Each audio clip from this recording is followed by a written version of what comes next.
안녕하세요. 대단히 반갑습니다. 숲이 읽어주는 남자 자한형 이용수입니다. 이번 시간은 36번째 시간으로 티베트에서의 7년이라는 수필을 읽어드리도록 하겠습니다. 티베트에서의 7년. 오스트리아 출신 산악인 하임리어 하르는 1939년 7월 8일 히말라야 난가파르파트를 정복하는 원정대의 일원으로 원정에 나선다. 아리따운 부인과 뱃속의 아기와 작별을 고하고 열차에 오른다. 부인은 깊은 슬픔에 빠져 흐느끼며 역사에서 빠져나간다. 4개월 후의 만남을 고대하면서 말이다. 그는 3년 전 동계올림픽에서 금메달을 획득한 전도 유망한 청년이었다. 얼마 전 결혼한 아내 잉그리드와의 사이에는 뱃속에 아이를 두고 떠나는 상황이었다.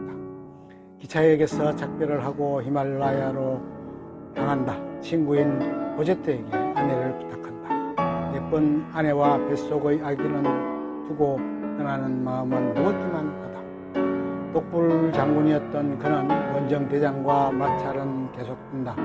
동반에 나선 두 사람은 처음에 하르가 먼저 부상을 당하고 피를 흘리는 상황에서 낙하한 원정 대장을 끌어올려 사지의 위기에서 벗어난다. 결국 두 사람 사이에는 갈등이 씨앗이 잉태된 채 원정을 계속하는 상태가 된다. 정상을 눈앞에 두고 기상 상황 악화로 인해 등정을 포기하고 하산한다. 하르는 셀프 둘만 붙여주면 혼자서라도 가겠다고 하는데 원정 대장이 허락할 리 만무하다. 히말라야에서 하산하는 중에 만난 셀프로부터 달라이 라마의 사진을 받는다. 그것을 가지고 있으면 달라이 라마가 생명을 지켜주고 행운을 가져다 준다는 믿음을 가지고 있었다. 결국 두 사람의 갈등은 정폭되고 사사건건 부딪힌다. 하산한 후 상황을 보니 네팔은 영국령이었다. 하르 등 원정대는 적대국의 국민이다. 보니 체포되고 포로수용소에 압송된다. 서너 차례 탈출을 꾀했던 하르는 탈출해서 주범으로 명성이 높아졌다.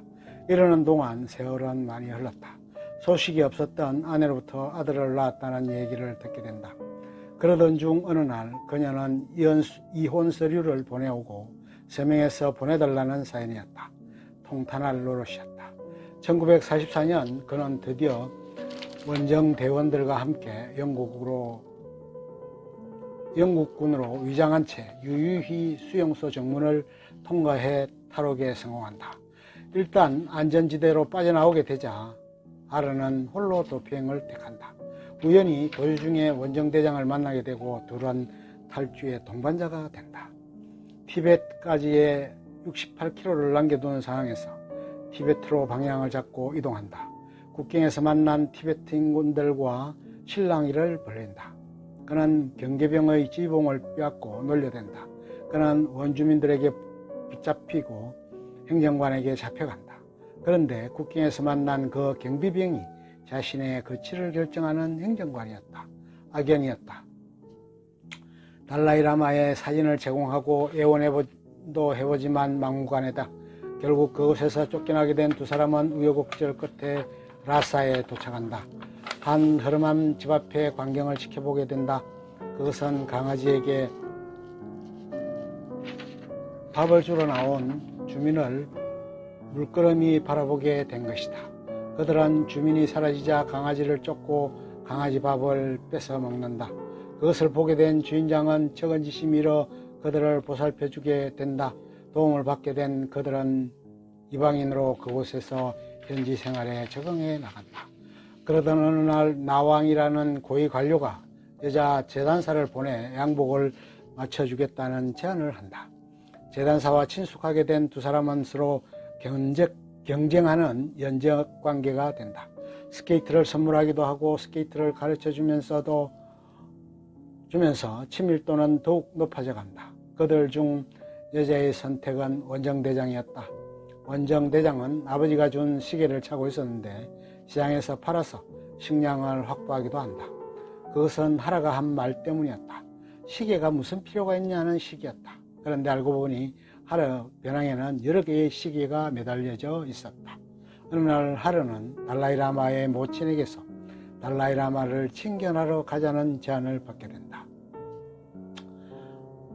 하르는 달라이라마를 배하라는 순간 만감이 교차하게 된다. 어린아이였던 달라이라마는 신기한 노랑머리를 매만져 보기도 한다.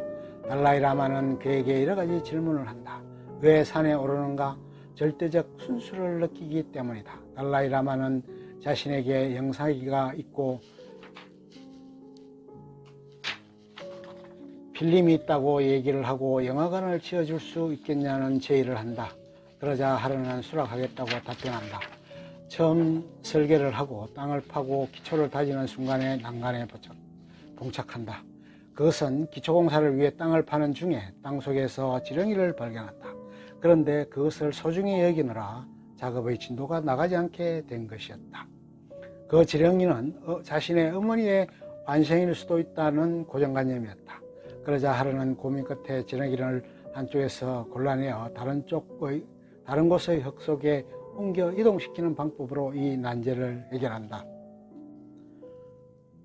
결국 영화관을 준공하고 그곳에서 영화가 상영된다. 영국 여왕의 대관식도 영상으로 소개된다. 어느 날 크리스마스 파티를 연 하르는 원정대장에게 그의 시계를 되찾아 선물한다. 어느 정도 생활이 안정된 상황에서 그는 또다시 아들의 편지를 받는다. 자신에게는 아버지가 없다는 시기다. 참으로 안타까운 노릇이다. 티베트는 세계 2차 대전 중에는 전란을 피해갈 수 있었다. 그런데 중국이 1949년 모택동에 의해 통일되었다. 그런 후 중국은 옛 영토의 회복이라는 명분을 걸고 티베트를 침공한 것이다. 인구도 적고 병력도 적으며 병기도 허술한 티베트는 속수무책이었다. 결국 개전 11일 만에 항복하고 중국의 요구를 수용할 수밖에 없는 처지가 된다. 그들은 결국 중국의 자치구로 된다. 점령군들은 모택동의 사진을 걸고 티베트를 짓밟는다. 협상을 하러 들어오면서 정성을 다해 그리고 있던 만다라를 발로 짓뭉개는 모습에서 관객의 분노를 자아내게 하기는 충분했다. 달라이라마는 그런 속에서 즉위식을 올렸다. 그리고 하르는 달라이라마에게 작별을 구하고 귀국한다. 하르는 달라이라마에게 망명을 권고하지만 달라이라마는 백성을 두고 갈 수 없다는 의사를 표현한다. 머리를 맞대고 작별을 구한다. 나왕은 전쟁 시 총사령관으로서의 직책을 수행했으나 패배로 인해 셈법이 복잡해졌다. 하르는 나왕에게 나라를 팔아먹은 매국노라고 조롱하고 질책한다. 하르는 고국으로 돌아가 꿈에 그리던 아들 롤프를 만난다. 그리고 산을 오르는 방법을 가르쳐주며 영화는 막을 내린다. 영화의 대부분을 촬영했던 곳은 남미였다. 일부만이 실제 네팔 등지에서 촬영이 된다. 중국에서는 주인공 브래드 피트에 대한 입국을 거부하고 있는 상황이다.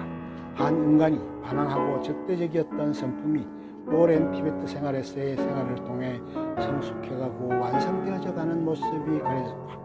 아들에 대한 그리움을 갖고 살았고 한없이 자신에게 충실하고자 했던 면에서 무척이나 인간적인 사람으로 변화해가고 완성되어져 가는 것에서 큰 공감대를 형성시켰다.